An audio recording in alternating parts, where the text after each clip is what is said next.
Hello everyone! So for today's video, ituturo ko po sa inyo kung paano maibalik ang reactions and comments sa inyong Facebook account. So base lang po ito sa aking karanasan. I hope na makatulong po ito sa inyo. Ang una nyo pong gagawin is pumunta kayo sa inyong Facebook account. Pagkatapos i-click nyo po yung 3 dots sa itaas at hanapin nyo po yung settings and privacy. Then click settings. Hanapin nyo po yung activity log. Pagkatapos pindutin nyo po itong your Facebook activity. Diyan nyo po makikita yung comments and reactions. Then, click manage comments and reactions. So, ayan, try natin itong comments.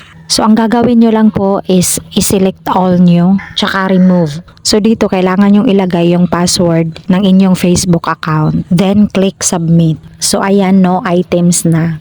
Balik naman tayo dun sa manage comments and reactions. Try naman natin itong likes and reactions. Ganun pa rin, select all, then remove. Dagdag ko lang po dito sa pangalawang remove nyo. Hindi na po kayo dito mag-fill up ng inyong password. Balik tayo ulit dito sa Facebook, dito sa newsfeed natin. Try naman natin mag-comment. Eto, first cousin ko to. Vlogger na rin. Magko-comment ako ng mandaya na salita. Tingnan natin kung mag-a-appear ba yung comment ko. So ayan, legit siya. Nakapag-comment na ako.